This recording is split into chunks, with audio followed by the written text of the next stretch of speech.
Et nous sommes en direct. Bonjour à toutes et tous. Il est 11h30 pile et bienvenue dans ce webinaire sur la santé mentale. On est 3 intervenants aujourd'hui. Le webinaire va durer entre 45 minutes et 1 heure selon le nombre de questions. Tout le monde recevra le replay à la fin de ce webinaire. Et alors, pour interagir avec nous, vous avez en bas à droite un chat qui vous permet de dire bonjour et nous dire d'où vous venez, par exemple. Souvent, on a pas mal de gens, même de l'étranger. Et puis de poser des questions. Juste à côté du chat, vous avez un onglet questions. On prendra ces questions à la fin. La majorité du webinaire est composée de questions.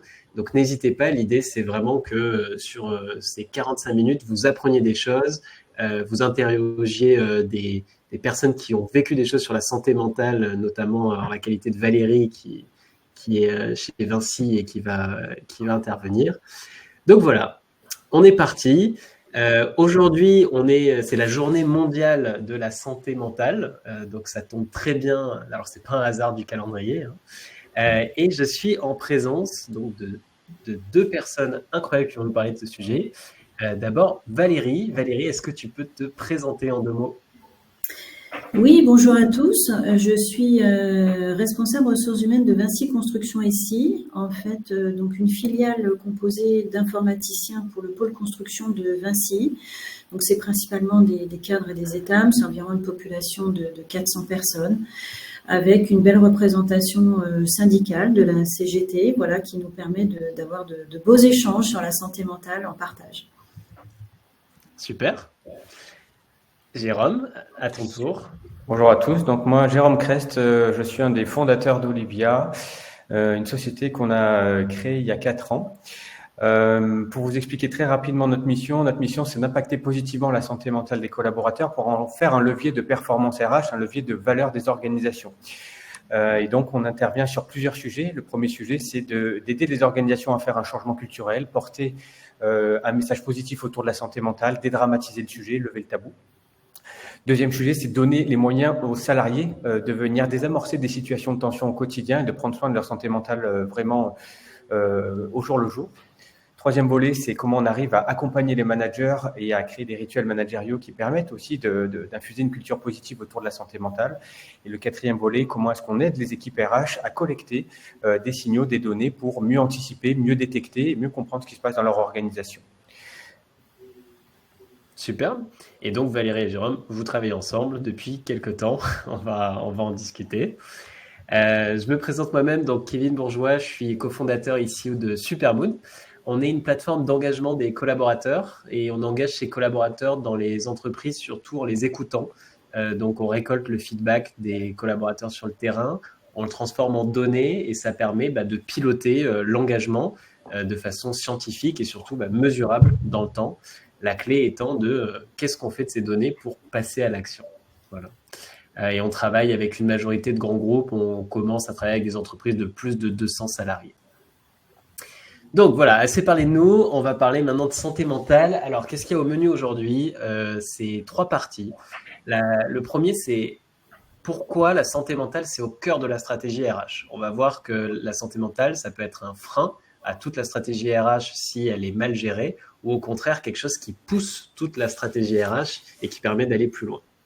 La deuxième chose, c'est comment on pense la santé mentale concrètement au travail.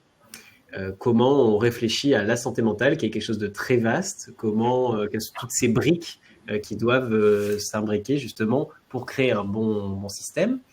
Et troisième, c'est vraiment l'action, comment concrètement on met en place des sujets sur la santé mentale dans son entreprise. Alors, comme dans tout webinaire, on commence par la définition. Jérôme, c'est toi l'expert là-dessus. Est-ce que tu peux nous expliquer ce que c'est et ce que c'est pas la santé mentale? Oui. Donc on a souvent, j'aime bien commencer par les stéréotypes et les fausses croyances. On a souvent une vision assez négative, une connotation négative de la santé mentale. On peut parler de maladie mentale, de pathologie. Moi, j'aime bien le parallèle avec la santé physique. Quand on dit d'une personne qu'elle est en bonne santé physique, on voit quelqu'un qui fait du sport, qui a une bonne hygiène de vie. Mais quand on parle de santé mentale, on a plutôt quelque chose qui est connoté avec la psychiatrie, la maladie. Ou dans la vision de l'entreprise, les risques psychosociaux, le harcèlement, le burn-out. Donc des choses qui sont plutôt en bout de chaîne. Mais la santé mentale, c'est un large spectre, en fait. Ça commence sur énormément de sujets. Si on revient juste à la slide d'avant, il y a également le fait que les psychologues, c'est pas uniquement pour la détresse. On peut mobiliser un psychologue sur des sujets de prévention, sur des sujets du quotidien pour permettre des prises de recul. Et finalement, cette capacité de prise de recul, c'est aussi une capacité à désamorcer qui est donnée aux collaborateurs. Donc, le psychologue n'est pas fait uniquement pour générer de la souffrance. Il peut intervenir vraiment sur des sujets de prévention. Un autre stéréotype, une fausse croyance que j'aime bien, c'est on doit laisser ses soucis perso en arrivant au boulot. La plupart des burn-out sont multifactoriels. Et la santé mentale est unique. On ne peut pas faire la dissociation et se dissocier quand on arrive au travail. Ce qui se passe chez soi affecte sa capacité de travail, son engagement et peut amener à vraiment une dégradation de la performance. Et donc, nous, notre conviction, c'est que c'est aussi le rôle de l'organisation de donner les moyens aux salariés, finalement, d'adresser ces sujets-là. Et le quatrième croyance, c'est je dois cacher ma vulnérabilité et mes faiblesses. Ça, c'est peut-être le plus compliqué.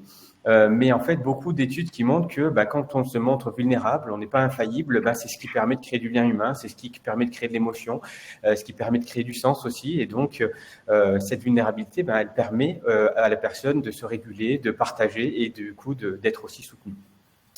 Donc, la vraie définition de la santé mentale, ça c'est la définition de l'OMS, c'est pas une maladie, c'est un état de bien-être dans lequel je suis capable de surmonter les tensions de la vie, d'être en lien avec mes collègues et d'accomplir mon travail. Ce qu'on voit du coup dans cette définition, c'est que je ne peux pas travailler si je suis pas en bonne santé mentale.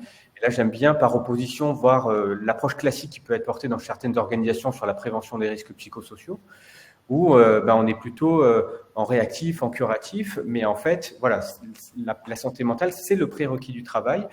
Et elle appartient à chaque individu sur des sphères professionnelles ou personnelles, avec cette conviction que quelqu'un qui ne dort pas, qui vit une maladie, qui a un proche aidant, forcément, ça va affecter sa capacité d'engagement. Super. Et donc, Valérie, vous avez la même définition à peu près de la santé mentale ? Oui, tout à fait, Kevin. En fait, effectivement, c'est assez vaste et je vais juste donner une petite anecdote pour compléter ce que dit Jérôme, c'est qu'effectivement, on a des salariés qui ont fait appel justement à des psychologues, à des experts, même si ça fait un peu peur, mais tout simplement aussi pour gérer leur addiction. Donc, on a un collaborateur qui n'arrivait pas à arrêter de fumer et qui était vraiment gêné au quotidien par cette situation. Et grâce, on va dire, au suivi psychologique qui en fait était très light, c'est quelque chose qui était plus un suivi pour l'amener et le conduire à arrêter de fumer. Ça s'est très très bien passé, on va dire, ça a été une réussite. En fait, ce qu'il avait essayé par le passé n'avait pas du tout fonctionné. Et c'est le simple échange avec ce psychologue sur tout un tas de questionnements et d'échanges qu'ils ont pu avoir qui lui ont permis, voilà, petit à petit, de mettre en place une méthodologie et de pouvoir arrêter de fumer. Donc, ça peut être aussi des sujets très très simples finalement. Et justement, chez Vinci, est-ce que le sujet de la santé mentale, il est venu sur la table par un cas particulier? Est-ce que c'était une réflexion plus générale? Comment c'est arrivé? Alors, c'est arrivé sur quelque chose de beaucoup plus compliqué parce que, on va dire, depuis 2 ans à peu près, nous faisons face en fait à un rapprochement au niveau du pôle Vinci Construction entre le Eurovia et ex-Vinci Construction.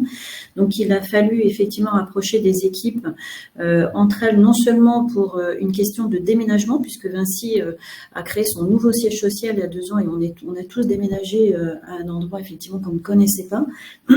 Pardon. Et également, le rapprochement des organisations ont fait que nous avons dû effectivement mettre en place des collaborateurs qui venaient d'origines différentes. On devait les faire travailler ensemble, on devait changer les organisations, changer les applicatifs sur lesquels ils travaillaient et donc une très forte transformation.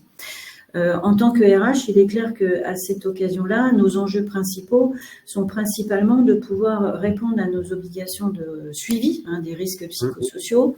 Ça fait partie des plans de changement et de réorganisation. D'essayer de répondre, bien sûr, à notre obligation de santé et sécurité de nos salariés et surtout de maintenir un environnement de travail qui soit sain, qui soit équilibré. Donc franchement, en tant que RH, c'est vrai que là, on a besoin d'appui. On n'est pas des experts et on a besoin justement d'avoir des personnes auprès de nous qui savent maîtriser, on va dire, l'accompagnement psychologique, la charge mentale. Et dans des moments comme ça, il est fondamental, voilà, de faire de la prévention beaucoup. C'est vraiment la transformation qui a amené ce sujet au premier plan. Tout à fait, tout à fait. Et un vrai besoin à ce moment-là collectif, en fait, beaucoup plus collectif qu'individuel. C'était différentes situations individuelles, mais qui du coup étaient collectives vu la transformation. C'est pas un cas isolé qui a été déclencheur, c'est un cas collectif. Superbe. Donc nous, chez Supermood, on travaille notamment sur l'engagement. Les 3/4 de nos clients nous contactent lors d'une transformation, généralement. C'est assez intéressant. Et donc, on a un modèle d'engagement qui est basé sur 10 leviers. Et ce que vous voyez à gauche, là, c'est qu'il y a un levier bien-être qui, pour nous, contient et la santé mentale et la santé physique, qu'on traite différemment, mais qui fait partie d'un tout, comme le dit Jérôme. Et ce qui est intéressant, c'est qu'on a souvent tendance à se dire que tout joue sur notre bien-être. Si on me micromanage et qu'on me donne pas d'autonomie, ça affecte mon bien-être. Si mon entreprise a des valeurs qui sont opposées aux miennes, ça affecte mon bien-être. Si on me communique mal, ça affecte mon bien-être. Exactement. Sauf que on oublie souvent que l'inverse est aussi vrai. C'est-à-dire que si je suis tout simplement bien dans mes baskets, je communique mieux avec mes collègues, je suis plus performant, je me sens plus responsabilisé et je demande moins puisque je suis en autonomie, puisque je suis confiant en moi-même, etc. Et donc, c'est quelque chose qui est assez intéressant, nous, qu'on traite au niveau du spectre de l'engagement et de la performance, notamment dans des transformations, c'est que ce levier de bien-être, il est vraiment au cœur et il infuse sur tout le reste des leviers. Jérôme, ça infuse, mais est-ce que ça rapporte globalement ou est-ce qu'au contraire, ça peut engendrer des pertes, la santé mentale? Oui, ça c'est quelques chiffres que je partage qui viennent du baromètre de Malakoff Humanis ou d'un baromètre aussi qui a été fait par Alan. Ce qui est intéressant, c'est que la santé mentale, c'est un facteur d'engagement et de fidélisation et de rétention des talents. 85% des salariés estiment qu'une meilleure prise en compte de leur santé mentale augmente leur fidélité et leur engagement. Donc c'est intéressant parce que c'est encore une fois pas la vision classique finalement de gestion du risque psychosocial. On a aussi un gros impact sur les arrêts maladie, notamment les arrêts maladie de longue durée. Donc c'est le premier motif d'arrêt maladie longue durée maintenant, avec une très forte croissance. C'est à 31% des motifs d'arrêt, ça a doublé depuis 2020. Il y a énormément de facteurs à l'intérieur, ça peut être la digitalisation, les questions de sens, le télétravail. C'est assez complexe d'analyser tout ce qu'il y a à l'intérieur. Mais en tout cas, le chiffre montre quand même qu'il y a de plus en plus d'arrêts qui sont liés à des problématiques de santé mentale. Et on voit également, et on en reparlera un petit peu plus tard, ce qu'on appelle la sécurité psychologique, c'est-à-dire qu'on a des cultures dans lesquelles c'est difficile d'ouvrir le dialogue et d'en parler. Et j'aime bien ce chiffre qui est que 15% finalement des salariés osent parler de leur anxiété à leur manager, 9% aux équipes RH, c'est-à-dire que c'est un sujet qui est tabou, et donc autoriser les personnes à en parler, ouvrir le sujet, c'est un vrai enjeu. Ouais, il y a une déconnexion forte entre le besoin et la réponse. Ouais. Et dans cette équation-là, on parlera de culture, mais on parlera aussi de management. Finalement, le manager, il est au cœur de l'équation. Ça, c'est une étude de McKinsey qui montrait que les employés qui disent connaître un niveau élevé de comportement toxique, notamment de la part de leur manager, donc des comportements dysfonctionnels, ça peut être le micromanagement, ça peut être des choses un petit peu plus graves, finalement, comme le disait Kevin, ça développe du mal-être et donc une capacité plus forte à être en burn-out, être dans des mécanismes d'épuisement professionnel, ou une capacité plus forte également à se désengager et du coup à quitter l'organisation. Et l'article, je vous invite à le lire, il est vraiment passionnant, c'est une belle étude. Je reboucle justement, Valérie, tu disais tout à l'heure que c'était une transformation collective qui était portée par des obligations légales déjà de répondre à ces sujets. Mais outre les obligations légales, ça a été quoi les bénéfices pour vous, l'avant-après d'avoir traité ce sujet? Eh bien, je crois que le bénéfice, en fait, c'est d'arriver en tant que RH à atteindre individuellement chacune des personnes qui seraient susceptibles d'avoir des difficultés ou des contraintes.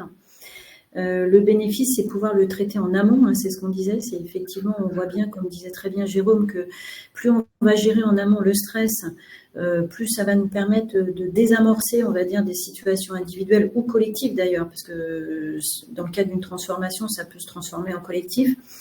Et ce que j'apprécie beaucoup dans cet accompagnement, on va dire, de la charge mentale, c'est qu'on peut vraiment toucher chaque salarié suivant son besoin. C'est-à-dire qu'il peut très bien aller tirer des actions, on va dire, qui vont être pour certains sur le sommeil, d'autres sur l'évaluation du degré de son stress, en fait. Encore quelqu'un qui va avoir des difficultés plus lourdes et qui va plutôt aller chercher un expert. Donc, moi, je pense que notre enjeu et nos bénéfices, ça a été de pouvoir mettre en action auprès de chacun. Et ça, c'est très rare dans mon expérience passée que j'ai pu le faire sur autant de monde en même temps, en tout cas, j'entends. Puisqu'on avait à l'époque des psychologues du travail, il y avait une prise de rendez-vous, c'était une personne par-ci, une personne par-là. Là, on voit vraiment prendre une collectivité où on va descendre au plus proche du terrain et individuellement auprès de chacune des personnes. Et ça, c'est extrêmement bénéfique que de savoir que généralement, parce qu'aujourd'hui, on a à peu près 35% de notre population qui s'est inscrit, on va dire, sur la plateforme, qui peut quand même, on va dire, globalement, avoir une réponse. Ça, c'est très, très bien. Ça, Jérôme, je rebondis, ça existe la santé mentale du collectif ou c'est quelque chose qui est propre à l'individu, la santé mentale? La santé mentale du collectif existe. D'ailleurs, il y a plusieurs niveaux. Quand on regarde les niveaux de prévention, là, on part sur un autre spectre, mais on parle de prévention primaire, prévention secondaire, prévention tertiaire. La prévention primaire, c'est finalement comment je viens créer déjà un système, un collectif qui est sain, c'est-à-dire des process efficaces, une bonne gestion de la charge de travail, arriver à communiquer les tâches à chacun, que chacun ressente de l'autonomie. Donc, c'est le premier niveau de prévention. Nous, on va jouer de façon un petit peu indirecte avec cette notion de sécurité psychologique. Comment est-ce qu'on arrive à ouvrir le dialogue? Ça crée aussi finalement des capacités de régulation du collectif. Donc voilà, ça c'est le collectif sain. Mais après, il y a des facteurs individuels qui rentrent systématiquement en jeu, indépendamment du collectif. Ces facteurs individuels, ils existent sur du pro, sur du perso, et c'est important aussi de les traiter, mais pas de les traiter en mode pompier. Et ça, on verra également. Excellente transition. Tous les bénéfices, on les a ici. Jérôme, tu veux y revenir Oui, voilà, du coup, individuellement, finalement, quand on travaille sur ce sujet de santé mentale, sur encore une fois un spectre large, donc la santé mentale, ça commence sur comment je gère mes émotions, comment je suis en relation, comment j'arrive à m'approprier le sens de mon travail. Pour nous, c'est tout ça la santé mentale. Et individuellement, ça permet d'avoir une meilleure communication, ça permet d'avoir un apaisement émotionnel, une meilleure régulation émotionnelle. D'avoir de la créativité aussi, hein, si je suis juste avec des œillères, forcément, j'ai moins de créativité, moins de capacité de prise de recul. C'est un facteur d'engagement et ça, on en a parlé. Et sur le collectif, finalement, quand on somme tous ces éléments individuels et quand on crée cette culture, ça a une corrélation, elle est très difficile à quantifier, mais sur la productivité, la performance, la rétention et aussi sur la marque employeur, parce que voilà, on est vraiment sur comment une entreprise peut rayonner en faisant de la santé mentale une marque d'attention vis-à-vis des collaborateurs et pas simplement je gère un risque. Superbe. Et on va rentrer un peu plus dans le concret justement. Donc on est à la deuxième partie du webinaire. N'hésitez pas si vous voulez utiliser l'onglet questions. Vous pouvez aussi voter sur les questions et ça nous permet de les prioriser à la fin dans la demi-heure de réponse. Donc n'hésitez pas. Donc, on a vu la définition, on a vu les bénéfices. Maintenant, comment on pense sa santé mentale? Avant de mettre en place des choses, il faut une stratégie, il faut le penser. Donc, la première chose avec laquelle on voulait commencer, c'était de se dire que la santé mentale, c'est pas éteindre des feux et être juste des pompiers avec un arrosoir. La santé mentale, c'est de la prévention. Et l'idée, c'est qu'il y ait le moins de feux possible en amont. Et donc, pour ça, comme le disait Jérôme, il faut penser à un système. Si vous ne mettez pas en place un système, vous ne savez pas ce qui marche ou ce qui ne marche pas. Chaque situation va demander un effort supplémentaire parce que c'est une attention qui est spécifique. Vous n'avez pas de réponse préconçue. Et surtout, vous ne valorisez pas les efforts. Et c'est un des problèmes d'ailleurs qu'on voit dans beaucoup de projets RH, c'est que c'est des projets RH où on sent que ça marche, mais on n'arrive pas à le quantifier, on n'arrive pas à montrer qu'il y a un avant-après positif. Du coup, le budget, au bout d'un moment, réduit et au bout d'un moment, la voilure du projet diminue. Et donc, je pense que le graphe, là, le montre assez bien. Là, vous avez un système où, petit à petit, vous construisez sur des briques solides, alors que sans système, en fait, en fonction de ce qui se passe, je sais pas, il y a des primes, tout le monde va mieux, mais il y a un changement de stratégie, c'est plus compliqué. Il y a une fusion-acquisition, c'est compliqué, etc. Donc, vraiment, l'idée, c'est de penser sa santé mentale comme un système global qu'on peut piloter, qui du coup va embarquer au fur et à mesure la direction et les managers. Valérie va parler tout à l'heure des freins, de la communication, tout ça, vous allez voir que c'est clé. Et surtout que la santé mentale, c'est un retour sur investissement. qui met un peu de temps. C'est pas immédiat, mais c'est plus rapide que ce qu'on pense. Et donc, on peut quantifier aussi ces retours sur la santé mentale. Donc voilà, le pas de côté qu'on voulait faire, c'est vraiment penser la santé mentale comme un système. On va rentrer un peu dans ce système. Jérôme, alors les arbres qui brûlent, est-ce que c'est que ça, justement? Oui, donc quand on regarde en fait, donc là vraiment on est sur le volet plus accompagnement individuel que sur le volet organisationnel ou systémique. Mais quand on regarde la façon dont les organisations traitent les problématiques de mal-être individuel, on est plutôt on éteint les feux, c'est-à-dire qu'on a des systèmes de détection par les équipes RH, par des systèmes d'alerte, par le CSE, par le manager, mais c'est souvent très tardivement. Et quand on regarde en fait les facteurs qui sont en jeu, il y a énormément de facteurs. Le premier, c'est est-ce que je suis libre finalement de parler de ce sujet-là? Est-ce que j'ai la capacité de le formuler, de faire l'introspection pour savoir ce qui se passe en moi? Est-ce que mon manager est en capacité d'écouter? Donc, il y a énormément de choses. Il y a du déni, il y a de la peur du jugement. Et puis, il y a aussi la masse, c'est-à-dire que ce qu'on appelle des tensions modérées, c'est extrêmement massif. Des personnes qui vivent du stress au quotidien, c'est pas 1% des personnes, c'est plutôt 50%. Et donc, est-ce que mon manager a la capacité tout simplement de venir travailler sur ces sujets-là plus individuels avant que ça devienne des sujets critiques? Donc, ce qu'on voit, c'est qu'on a plutôt des écosystèmes de santé au travail qui sont réactifs, curatifs, et dans lesquels on vient éteindre ces feux. Et nous, si on peut aller à la slide suivante, le système qu'on voit, c'est finalement, c'est le cœur de la proposition de valeur d'Olivia, c'est quelle est la valeur de venir remonter cette chaîne sur de la prévention et d'adresser ces situations qu'on dit tension modérée, qui sont 99% de situations de tension. Qu'est-ce qu'on entend par tension modérée? Des problématiques qui vont animer n'importe quel individu, des problématiques de charge de travail, de problématiques conflictuelles, de sens, de posture managériale, de confiance, d'estime de soi, des problématiques d'équilibre pro-perso. Et encore une fois, donc ces problématiques-là sont massives. Elles sont captées en partie par l'écosystème, mais pas assez. Et donc, la question, c'est comment est-ce qu'on crée déjà une culture de la sécurité psychologique qui permet de laisser librement émerger ces situations-là, avec beaucoup de liberté. Comment est-ce que les managers ont une meilleure capacité d'écoute aussi pour les capter finalement les situations à risque, de pas à risque, les fameux signaux faibles. Et comment est-ce qu'on donne des outils aux salariés, et ça, c'est le métier d'Olivia via une plateforme d'accompagnement individuel, notamment qui repense les numéros verts d'appel psychologique, qui permet d'embarquer, comme l'a dit Valérie, 30, 40, 50% de l'effectif dans la démarche, dans cet entonnoir, en disant, voilà, je prends soin de ma santé mentale au même titre que je vais à la salle de gym ou que je fais du sport. Ça change totalement la tonalité, ça permet d'avoir une communication qui est beaucoup plus positive, et surtout, ça permet de faire rentrer les personnes dans cet entonnoir dans lequel on leur donne la capacité de désamorcer des situations de tension avant qu'elles ne deviennent des situations de détresse. Et exactement, on le voit chez Supermood quand on mesure l'engagement, il y a toujours du rouge et du vert qui ressortent sur les leviers d'engagement. Le réflexe premier, c'est d'aller sur le rouge, mais on oublie souvent de se dire que le vert, c'est très valorisable et il faut aussi partager les bonnes pratiques en interne. C'est ça qui permet de faire passer du orange au vert plutôt que juste d'essayer de faire passer du rouge au orange. Valérie, chez vous, du coup, est-ce que vous êtes que sur ce spectre de détresse? Est-ce que vous avez remonté la chaîne? Ça a été quoi les différentes étapes? Alors, on n'est pas du tout sur, je touche du bois, sur le spectre de détresse. On n'a pas d'alerte, en tout cas là depuis 1 an et demi, en sachant qu'il y a quand même des situations extrêmement difficiles et très lourdes, quand même individuellement. Faut pas exclure, on va dire, les problématiques opérationnelles d'entreprise. Mais c'est vrai qu'en majorité, on est effectivement sur des personnes qui sont en mal-être, voire en souffrance. Et donc, la vraie difficulté que j'ai, c'est effectivement d'oublier personne, d'essayer de répondre vraiment à chacune d'entre elles, on va dire, dans ces éléments-là, tout en ayant aujourd'hui une liberté de parole sur la santé mentale pour l'ensemble de l'entreprise.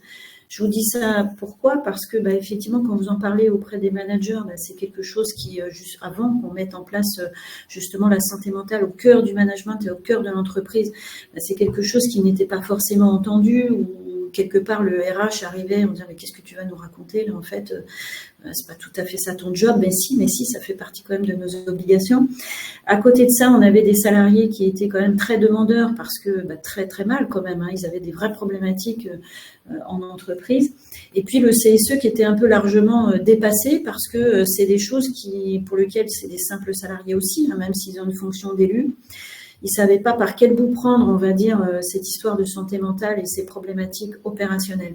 Donc nous, ce qu'on a fait, c'est qu'on a choisi carrément de démocratiser tout ça, mais sur l'ensemble des acteurs de l'entreprise. On a essayé de libérer, comme disait très bien Jérôme, la parole sur la santé mentale, d'en faire une vraie prévention le plus possible en amont. Et pour ça, qu'est-ce qu'on a fait? En fait, on a formé en premier notre comité de direction parce qu'il fallait que ce soit porté par vraiment nos dirigeants en haut, que ce soit quelque chose, un message clair qui fasse redescendre pour montrer qu'ils sont eux-mêmes justement impliqués, on va dire, dans cette démarche de santé mentale. Donc, je ne vous cache pas quand même, en tant qu'RH, il a fallu convaincre, mais voilà, j'ai vraiment beaucoup de soutien par rapport au comité de direction maintenant pour pouvoir développer, on va dire, ces pratiques et cette transformation culturelle. Je pense que ça intéresse vraiment tous les auditeurs. Ça a été quoi les 2-3 déclics pour la direction et comment vous y êtes arrivé? Les 2 ou 3 déclics, c'est qu'effectivement, on a vraiment des experts qui vous parlent de la santé mentale, qui la définissent, qui l'expliquent et qui expliquent même, j'ai envie de dire, scientifiquement, qu'est-ce que ça occasionne. C'est pas simplement du social et du psychologique qui des fois peut un peu faire fuir, on va dire. Mais pour les managers et les dirigeants, c'est aussi de comprendre comment ça fonctionne. Et c'est vrai qu'on a l'occasion d'un séminaire de 2 jours avec les managers. On a réuni à peu près une centaine de managers. On a intégré la santé mentale au sein du management de l'entreprise. Donc, c'est redescendu du comité de direction jusqu'auprès de tous les managers d'équipe et de départements opérationnels. Et on a fait pareil avec notre CSE. On a formé tous les membres du CSE pour qu'on ait un peu les mêmes définitions, la même approche, pour qu'ils comprennent tous effectivement l'enjeu de parler librement et d'éviter d'être encore sur effectivement des tabous en quelque sorte en fait. Les freins principaux, c'était justement le côté tabou. Le frein principal, oui, c'était effectivement le fait que, comme on n'avait jamais introduit ça en entreprise, la première fois où on l'a fait apparaître, si vous préférez, c'est un peu comme le télétravail, j'ai envie de vous dire, on vous regarde vraiment très bizarrement, mais le fait de se dire, on en a tous besoin, et d'ailleurs que ce soit au niveau managérial, au niveau direction, au niveau salarial ou au niveau RH, il y a des moments où on a vraiment besoin aussi de faire attention à sa santé mentale personnellement. En fait, on s'est dit, en fait, c'est un problème collectif et c'est quelque chose dont on veut vraiment s'approprier tous ensemble. Voilà. Et donc, l'objectif, c'est que même si ça a été un peu surprenant et c'était un des freins d'avoir un ordinateur devant soi, si on devait parler à un psychologue du travail, tout le monde se dit, oula, ok. En fait, au final, c'est le bouche à oreille qui nous a permis, on va dire, de vraiment montrer qu'il y avait des supports de qualité, on pouvait aborder tous les thèmes. Moi, je vois chez nous, par exemple, ça a été la régulation émotionnelle, l'anxiété, pourquoi j'arrive pas à dormir, le burn-out. À tous les niveaux, on a abordé beaucoup de sujets très divers, en fait. Comme on disait tout à l'heure aussi, le simple fait d'éviter d'arrêter de fumer. Donc, en fait, tous les thématiques ont pu être abordées très librement. Ça a été vraiment de beaux échanges. Ça résout pas tout, hein. Je sais pas ce que je suis en train de dire. Parce qu'on a des problématiques encore extrêmement difficiles. Mais en tout cas, je pense qu'on a réussi, on va dire, notre transformation culturelle sur le fait d'intégrer en entreprise, on va dire, la santé mentale et de pouvoir en parler librement. Super. Trop bien. Et Jérôme, si on prend un peu de recul sur les freins, qu'est-ce que tu vois sur l'ensemble des clients que vous accompagnez? Oui. Si tu peux passer sur la diapositive. Ça reflète un petit peu ce que disait Valérie. Il y a une vraie peur, notamment des comités de direction, d'ouvrir la boîte de Pandore en disant mais qu'est-ce qu'on va générer comme dialogue autour des partenaires sociaux, mais si on commence à ouvrir autant le dialogue, il y a tout qui va sortir et on va être submergé de demandes. Est-ce que c'est notre rôle en tant qu'entreprise de payer la psychothérapie personnelle de nos salariés? J'aime bien mettre les pieds dans le plat parce que c'est souvent des choses qu'on a. Voilà. Donc là, la réponse, j'aime bien l'image de la cocotte minute. La cocotte minute, elle a il y a parce qu'on on est quand même pas dans le monde des bisounours. Hein, c'est une organisation, il y a une exigence, il y a de la productivité.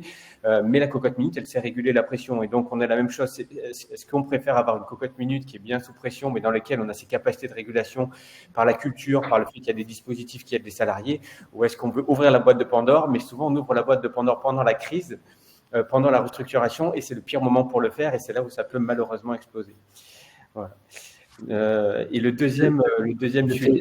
Je me permets juste de faire le parallèle avec la mesure de l'engagement. Nous aussi, il y a maintenant je sais, j'ai du rouge, j'ai du vert, mais il y a du rouge. Et ce qu'on constate, c'est que ouvrir la boîte de Pandore, on peut le faire si on donne une méthode et des actions derrière. C'est sûr que juste de faire un constat sans solution, c'est ça qui va justement nous mettre en difficulté. Par contre, si on lie ce constat avec des actions concrètes pour s'améliorer, là, il y a vraiment une plus-value. Je t'ai interrompu, Jérôme. Non, pas de souci, ouais. Et le deuxième, c'est dans certaines grandes organisations, on peut voir certains silos aussi, qui sont des silos historiques, mais une opposition entre la prévention des risques psychosociaux et la qualité de vie au travail. Là, encore une fois, je schématise. Hein, il y a des organisations qui adressent très très bien la notion de la QVCT, mais on voit dans le dialogue social, RPS égale plutôt gestion du harcèlement, gestion des restructurations, des crises, des plans sociaux, et donc quelque chose qui cristallise un dialogue négatif. Et la QVCT qui englobe la santé mentale, hein, c'est un terme positif, mais qui est un peu dévoyé aussi des fois par des actions un petit peu plus cosmétiques sur le yoga, du baby-foot qui peut contribuer au bien-être. Mais finalement, quand un DRH me dit « mais j'ai peur de parler de santé mentale, je vais ouvrir cette boîte », voilà, le but, comme le disait Valérie, c'est de l'ouvrir avec le plus de justesse possible, le plus de sens, avec les bonnes définitions, de dire que c'est quelque chose, le parallèle avec la santé physique parle souvent, mais en tout cas, on est sur quelque chose qui, du coup, est appropriable par chaque individu, puisque, comme une santé physique, on a tous une santé mentale et qui vient se dégonfler finalement au fur et à mesure, et ça demande pas mal de récurrence aussi dans les messages, mais voilà, c'est pas quelque chose qui se fait du jour au lendemain, mais on arrive à opérer champ. Superbe. On est un peu court en temps, mais donc parlons directement concret. Valérie, chez vous, qu'est-ce que tu as mis en place ou qu'est-ce que vous avez mis collectivement en place très concrètement depuis quelques années? Est-ce que vous le mesurez? Qu'est-ce que ça a changé? Voilà, question très large. Oui, en fait, c'est effectivement, comme tu le dis très bien, différentes mesures. En fait, je pense qu'une seule ne suffit pas. On a multiplié en fonction des acteurs, des mesures et des méthodes différentes, c'est-à-dire, bien sûr, la sensibilisation, la formation, comme on l'a dit tout à l'heure. Des enquêtes 2 fois par an en fait à partager avec notre CSE, notamment si jamais il vous adresse du jour au lendemain une alerte en disant oh là là ça va pas, c'est la catastrophe, il y a trop de monde qui va pas là en fait, donc tout de suite on peut immédiatement vérifier grâce aux enquêtes que nous demandons en partenariat avec Olivia pour voir si déjà il y a danger grave et imminent, on est en alerte rouge entre guillemets.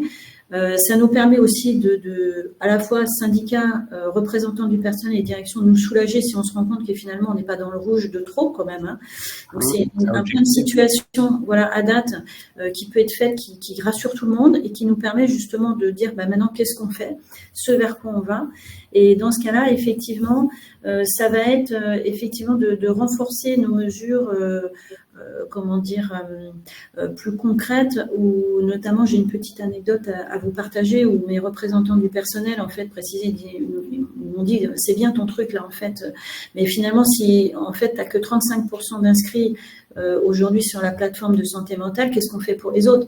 Qu'est-ce que tu nous donnes comme solution pour essayer de désamorcer un peu ce stress qui conduit justement à des situations un petit peu plus compliquées que justement les représentants souvent, on va dire, doivent gérer et souvent avec des verbatims beaucoup plus avérés que même en RH qu'on peut avoir, plus de stress, plus de mots assez forts. Et ce qu'on a choisi de faire et ce qu'on est en train de mettre en place là en fait sur cette fin d'année, c'est ce qu'on appelle la météo intérieure des équipes, c'est-à-dire c'est un petit complément, c'est une action qui va permettre au sein de chaque petite équipe, par l'intermédiaire de métaphores climatiques, de voir si chaque collaborateur, on va dire globalement, se sent bien et dans le mal-être. Et donc ça permet aussi de montrer que finalement le manager il est soucieux de ses équipes, il n'est pas embarqué dans son rythme de travail et dans sa charge de travail, mais il est aussi soucieux de chacun un peu individuellement. On va surtout pas rentrer dans les détails, c'est pas notre job, mais on va simplement voir ceux où il y a un petit peu d'orage et qui n'empêchent pas, voilà, le manager de les prendre à part, de faire un entretien individuel, d'essayer de creuser un peu le sujet pour essayer de lever, encore une fois, d'essayer de lever et de désamorcer le stress, en fait, ou on va dire ces positions de mal-être qui peuvent être très dégénératives si on les traite pas en amont, en fait. Et la fréquence, vous avez défini la fréquence sur cette petite météo? Alors, on va dire, je pense qu'on va laisser une liberté d'action parce que c'est quelque chose qui doit vivre au rythme de l'équipe. Donc, on va expliquer comment ça va se passer. Et je pense que si les managers veulent le faire à l'occasion des équipes hebdomadaires, par exemple, ou peut-être des réunions d'équipe hebdomadaires ou des réunions d'équipe bi-hebdomadaires ou mensuelles, c'est eux qui décideront quand est-ce qu'ils feront, on va dire, globalement cette fréquence de réunion et de météo intérieure des équipes. Et dans toute cette transformation, quels sont les comportements que vous voyez aujourd'hui que vous ne voyiez pas avant? Émotionnellement ou dans le quotidien, ça a changé quoi concrètement? Tu veux dire en termes de bénéfices, Kevin?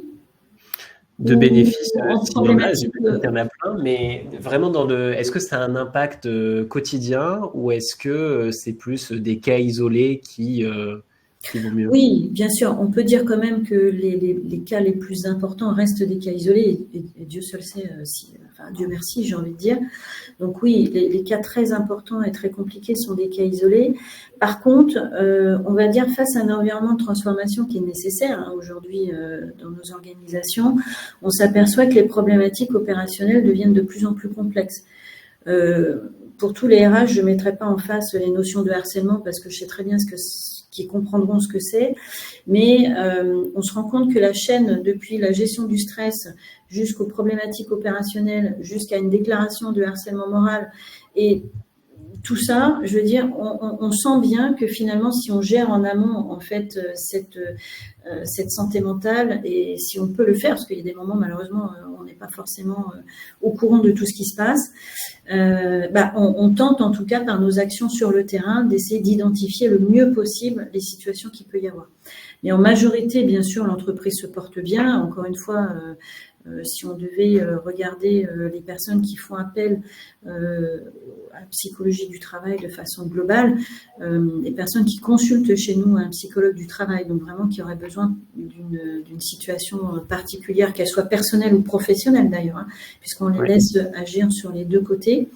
En gros, ça représente 50 personnes sur 400. Voilà, donc pour vous donner à peu près, donc on voit bien que il faut pas généraliser, ça c'est clair, mais il faut avoir quand même ces moyens d'agir en amont pour éviter d'arriver dans des situations qui dégénèrent. Et ça, c'est un vrai soutien de prévention. Il y a 2-3 ans, on était à combien de personnes? Est-ce que tu as l'information? Je pense qu'il y a 2-3 ans, avant qu'on travaille sur la santé mentale, en fait, on laissait, si vous préférez, les personnes gérer leur mal-être avec, on va dire, des situations personnelles de leur côté. Les RH, on était quand même très sollicités pour absorber beaucoup de choses en matière de stress, de pleurs, de difficultés. Il fallait rassurer beaucoup. Je dis pas qu'on le fait plus aujourd'hui, mais moi, je suis très satisfaite d'avoir un partenaire supplémentaire sur cette question-là. Puisqu'encore une fois, ça touche tout le monde. Et je peux plus me concentrer maintenant sur l'accompagnement, je pense aussi des managers, puisque les managers dans ces transformations ont des tâches très lourdes à porter, ont aussi beaucoup d'enjeux et des exigences extrêmes. Et c'est aussi une façon de mieux les accompagner, on va dire, par rapport au contexte de l'entreprise. En fait. Eh ben, je passe la balle à Jérôme justement. Les managers, comment on accompagne en fait concrètement une organisation?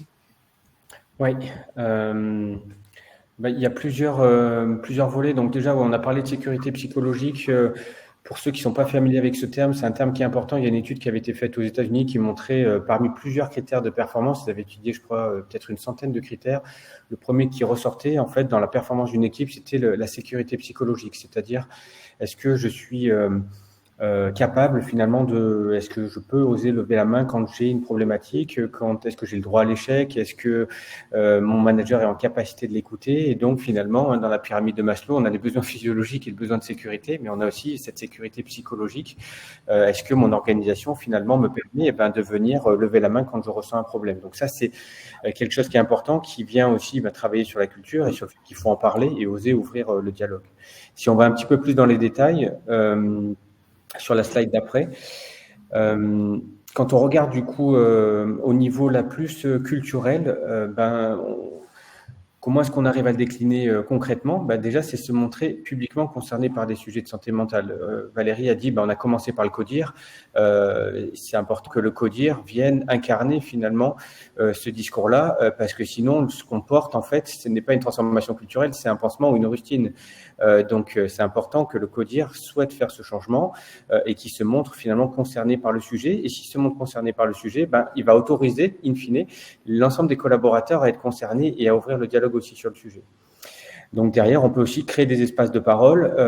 Ça peut être, là, on est sur les semaines d'information de la santé mentale, les semaines de la QVCT, sur la formation, sur des rituels managériaux également, et sensibiliser aussi les salariés dès l'onboarding sur tous les dispositifs qui sont en place et qui sachent bien finalement dans l'écosystème qu'est-ce qu'ils peuvent faire et que ce ne soit pas uniquement à l'onboarding, mais aussi de façon assez récurrente.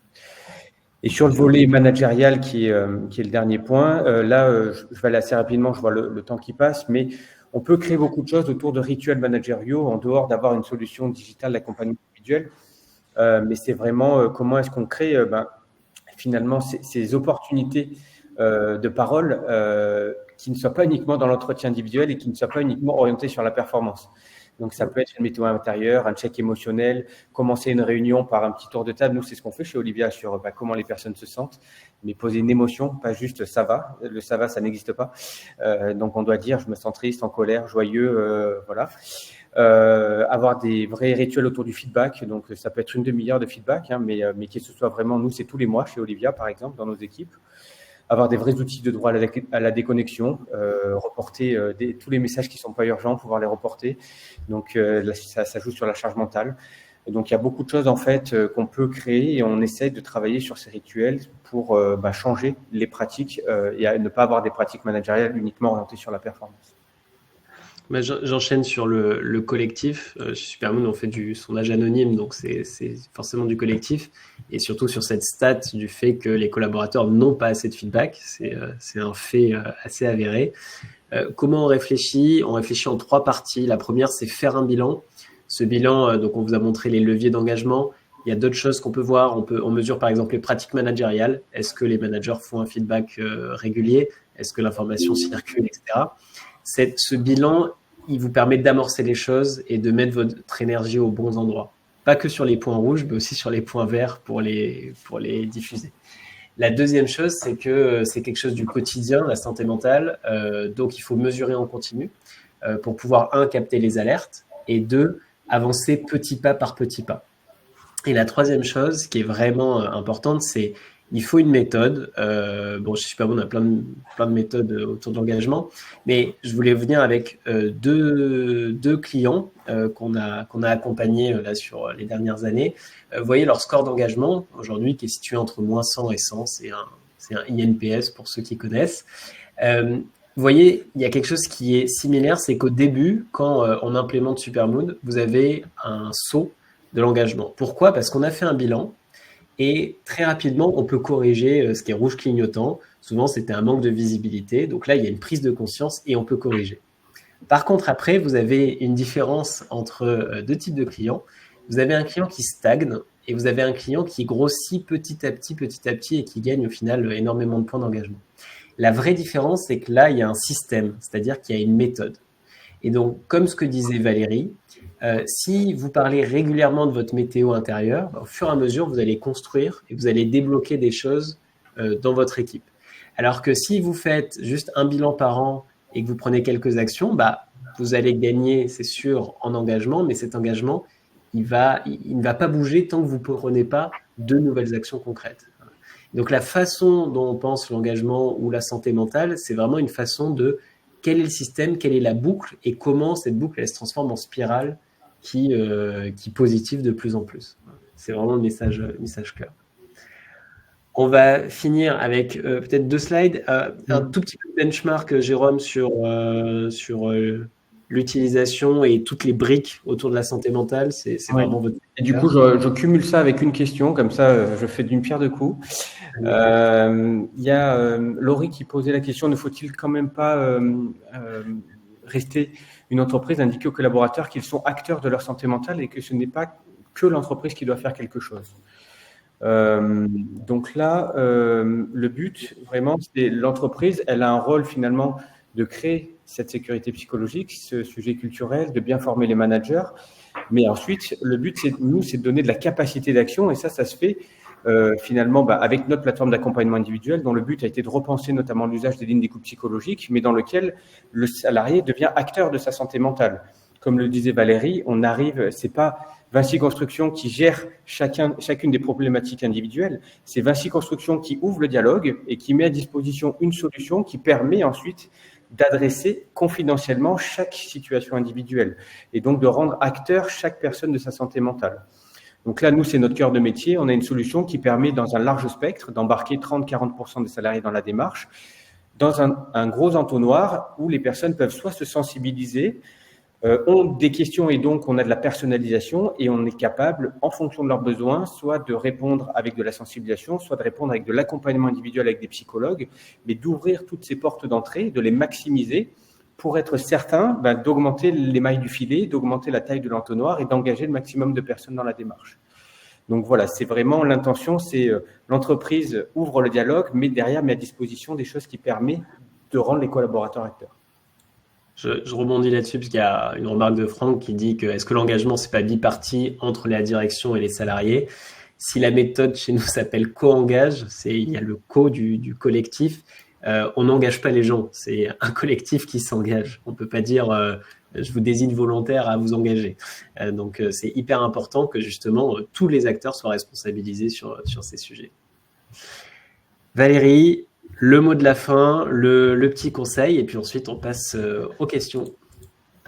Je trouve que les derniers échanges sont très très bien parce que effectivement pour répondre à ces différentes questions, moi j'ai eu moi-même, on va dire, notre CSE qui nous a dit mais c'est en fait des interventions de la part de l'employeur, c'est pas du tout quelque chose que nous pouvons faire au niveau du CSE. Donc en fait, comme c'est une représentation plutôt CGT, vous savez que voilà, d'un côté il y a l'employeur, de l'autre côté il y a vraiment les salariés. Et encore une fois, comme disait Jérôme, l'objectif est de les embarquer. L'objectif n'est pas de les forcer, c'est-à-dire chacun après est complètement libre, on va dire, de gérer sa psychologie personnelle comme il le souhaite. L'important pour nous en RH, c'est de pouvoir identifier et de mettre tout le monde autour peut-être des personnes qui auraient des difficultés de se mobiliser. Je vous donne un exemple précis. Dans les derniers changements d'organisation qui malheureusement ont engendré des repositionnements, forcément où il y avait des salariés qui n'étaient pas forcément très bien. À ce titre-là, l'objectif c'est d'une part de les accompagner et surtout pas de les laisser, mais de se mobiliser en RH et en direction pour, même si nous créons du changement, même si nous faisons une transformation qui est nécessaire, ne jamais les laisser tomber et de leur faire des propositions qui leur permettent justement de rebondir. Et donc, accompagner, donner un outil ou un moyen ou une personne qui va les accompagner individuellement dans cette démarche est aussi extrêmement important et c'est aussi un moyen d'accompagnement supplémentaire, on va dire, qui peut répondre à la fois au côté individuel et au côté collectif, en fait. Donc certes, on n'est pas là pour prendre la main ni pour nous-mêmes gérer ça. Au contraire, c'est pour le déléguer, on va dire, à des professionnels dignes de ce nom, qui vont justement offrir de vrais résultats C'est-à-dire que moi, si je mets bout à bout, encore une fois, il y a un vrai degré de confidentialité, mais on peut voir l'évolution du stress chez une personne et on voit que notamment en quelques semaines, son stress aura diminué parce qu'elle aura eu un accompagnement psychologique, parce que les situations en entreprise, comme on s'est tous mobilisés, en fait, vont finalement ouvrir des opportunités où ça va un peu désengager leurs inquiétudes pour l'avenir vis-à-vis de la visibilité notamment qu'ils n'avaient pas et qui finalement ils commencent à avoir.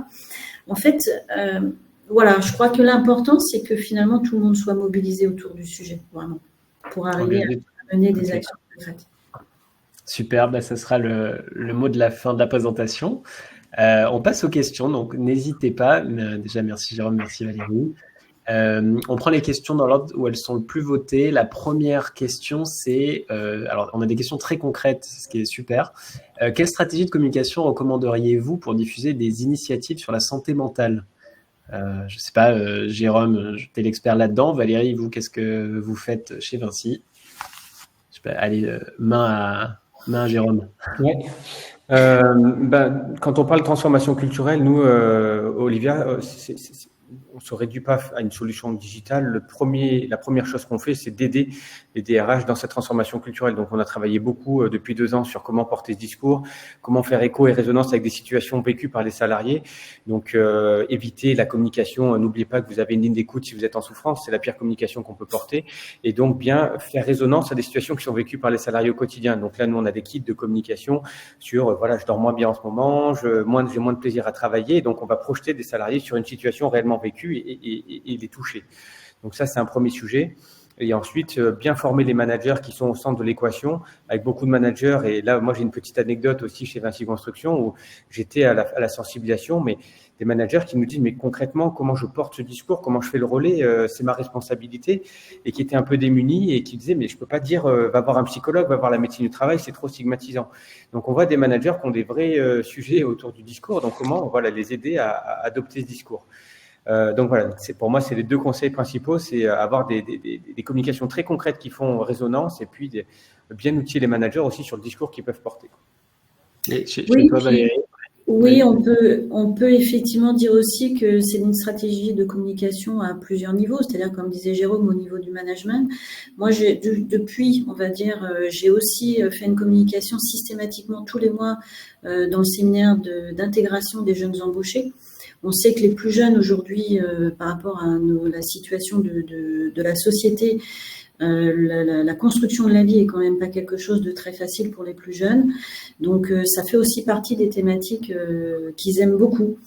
Que l'entreprise, en plus, leur dise, voilà, nous, on est partie prenante sur la santé mentale, on s'engage, on veut avoir une liberté d'expression sur le sujet et vraiment quelque chose qui leur dit, écoutez, c'est la première fois qu'on entend parler de ça, c'est drôlement bien que vous le fassiez. Donc, c'est vrai que toucher les plus jeunes est un point important. Et puis, j'ai envie de dire, en fait, peut-être par des thématiques. C'est-à-dire qu'on s'est aperçu, là, depuis plus de 2 ans, que si on parle du sommeil, si on parle de l'anxiété, si on parle, on va dire, de la gestion émotionnelle qu'on peut avoir à l'occasion d'un projet, ça leur parle. Ça parle à la population de façon globale parce qu'ils se disent, ah oui, effectivement, moi, j'arrive pas du tout à dormir. Vous avez des trucs pour ça, écoutez, très bien. Et donc, on les incite à aller voir un petit webinar orienté dans une première problématique qui est une entrée en matière, qui est souvent une introduction. Et du coup, du fil en aiguille, de bouche à oreille, sachant que les supports sont vraiment de bonne qualité, en fait, ils s'aperçoivent que c'est des petits trucs et astuces qui leur parlent. Et ce côté thématique, ce côté projet est quelque chose qui facilite la communication, on va dire, sur la santé mentale aussi. Je rebondis sur une autre question de David, qui est de l'autre côté du spectre, justement, en tant que manager ou élu CSE, comment je reconnais les signes avant-coureurs de personnes en difficulté ? Ouais. Alors, oui, c'est bien pour ça qu'on essaye de mettre en place cette météo intérieure, c'est que c'est quelque chose de pas forcément évident. Je pense que c'est principalement basé sur le comportement des salariés. En plus, chacun a sa personnalité. Donc, vous allez avoir des personnes qui vont plutôt être enfermées, d'autres au contraire qui vont se mettre à crier sur leurs collègues. C'est très variable. On a de tout.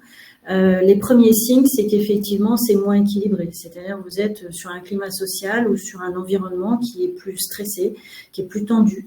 Et là, effectivement, il faut avoir un œil, qu'on soit manager, qu'on soit membre élu ou qu'on soit RH, essayer quand même de voir qu'est-ce qui se passe. En fait, ça, c'est vraiment les premiers signes, c'est que comportementalement, il y a des choses qui interviennent. Ça peut être un salarié qui pleure, ça peut être, voilà, c'est très variable. Ça dépend vraiment de chaque personnalité. Jérôme, Non, c'est ça, et c'est ce qu'on appelle des signaux faibles. Donc, il y a des signaux faibles comportementaux, mais il y a des signaux faibles qui sont plus émotionnels, donc l'irritabilité, le renfermement, une personne. Et ce qui est important de noter, c'est pas le signal en lui-même, mais c'est la variation en fait. Est-ce qu'il y a un changement par rapport à ce qui se passait avant? Est-ce que la personne est plus renfermée? Est-ce que la personne est plus irritable? Est-ce que la personne a des cernes et on a l'impression qu'elle ne dort plus? Donc voilà, ce qui est important de détecter, c'est la variation. Donc parce que les signaux faibles sont extrêmement variés et ça dépend des personnes. c'est ce que j'allais dire quand on mesure grâce à l'expression des salariés. Donc nous, on demande aux salariés comment ils se sentent et ils s'expriment de façon anonyme. On voit qu'il y a très peu d'équipes qui sont stables finalement. C'est plus des équipes qui sont inscrites dans une dynamique. La dynamique, elle va soit vers le haut, soit vers le bas. Et vous pouvez identifier aussi des rituels. Est-ce qu'il y a des rituels qui sont mis en place, comme le feedback, comme la communication, ce genre de choses, ou la reconnaissance. Et dernière chose, vous avez des questions chapeau qui marchent très bien. Alors vous avez la question du moral qui est peut-être un peu trop chapeau, mais si je prends une question un peu polémique sur la bienveillance, en disant il y a de la bienveillance entre collègues, le benchmark sur cette question est très haut, hein, il est sur 5, il est à plus de 4. Par contre, quand vous avez une équipe où vous êtes vers 1, 1,5, vous savez qu'il y a une alerte et vous savez que quelque chose, en tout cas, va se passer, que c'est sur une dynamique qui est assez négative. Donc, vous avez des questions chapeau qui ne vous donnent pas exactement, précisément la raison, mais qui vous donnent en tout cas une tendance. Alors, prochaine question. On a une question de David. Alors, j'ai fait David. Faisons Onissa et on repasse à David après et à Alice. Comment faire quand le discours est bloqué en réunion à cause de non-dits, ce qui crée des tensions? Super, un cas hyper concret. Est-ce que Valérie, tu l'as vécu soit en direct, soit des équipes à toi l'ont vécu? Je pense qu'il faut aller les interroger en douceur. En fait, Ouais. c'est justement ceux qui parlent pas ou qui baissent la tête. Il faut aller gentiment. Alors, et toi, qu'est-ce que tu en penses? Et je pense que c'est le phénomène interrogatif qui doit effectivement ouvrir le débat. Alors, des fois, ça ouvre des débats forts. D'autres, au contraire, ferment carrément la porte en disant écoute, on en reparlera à un autre moment. Pareil, encore une fois, c'est lié à la personnalité des personnes. Je pense que si le discours est bloqué en réunion, je pense qu'au contraire, il faut l'encourager. Il faut faire preuve de bienveillance et être interrogatif auprès de chacun pour amener chacun à s'exprimer. C'est important. Jérôme, un conseil là-dessus? Non? Non. Un conseil qu'on donne, c'est tout est dans la question aussi qu'on pose. Typiquement, quand un manager présente des résultats de risque, d'engagement, de transformation à son équipe, à la place de dire on a 2 sur 5, est-ce qu'on peut en parler? Pourquoi on a 2 sur 5? Il vaut mieux dire on a 2 sur 5, c'est un fait. Comment on passe à 3 sur 5 ou comment on passe à 4 sur 5? Et donc, vous déplacez le dialogue d'une justificative, d'une note, qui en plus n'est pas agréable, à plutôt un brainstorming de solutions.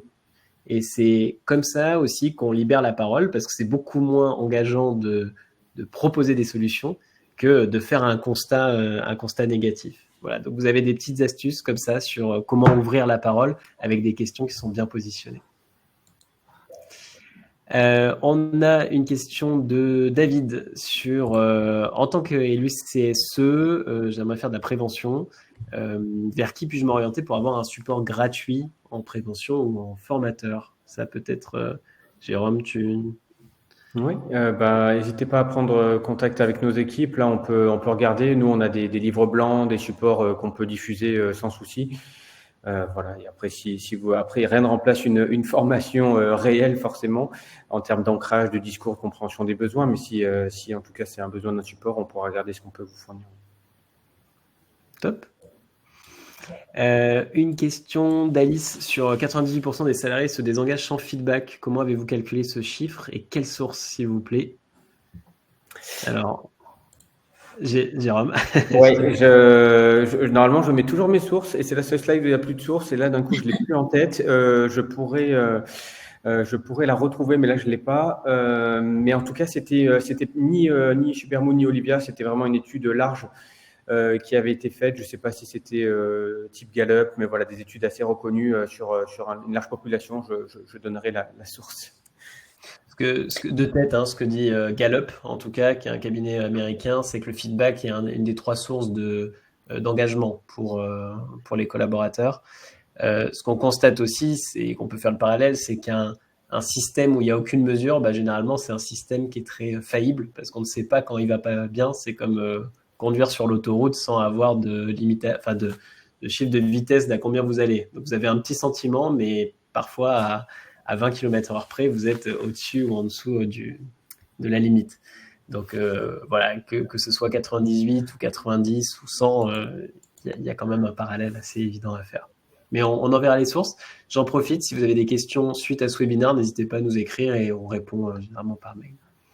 Dernière question avant de clôturer, très concret aussi, de Célia. Comment communiquez-vous sur les sujets, affiches, des réunions? C'est une question de Christelle, pardon, reportée par Célia.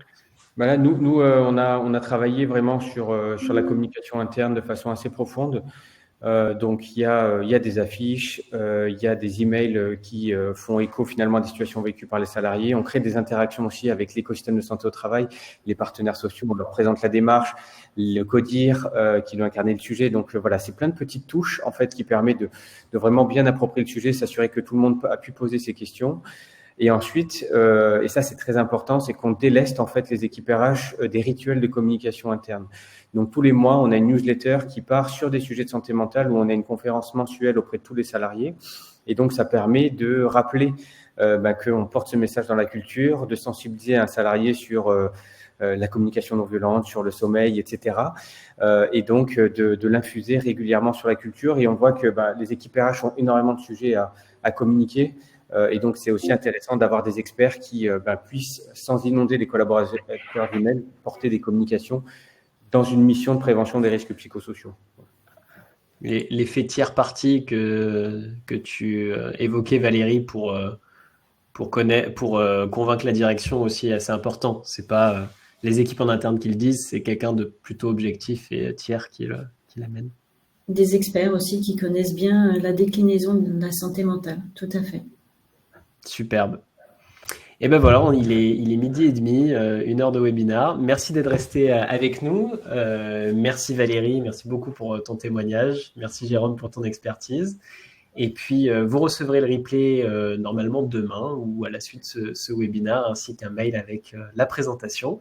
Si vous avez des questions, que ce soit sur ce webinaire ou sur nos activités respectives à Jérôme et moi-même, n'hésitez pas, vous avez les numéros de téléphone de Rémi et Jean-Baptiste. Appelez-les sur des heures de bureau, s'il vous plaît. Et on vous souhaite une excellente journée de la santé mentale. Et à bientôt. À bientôt, merci. Au revoir.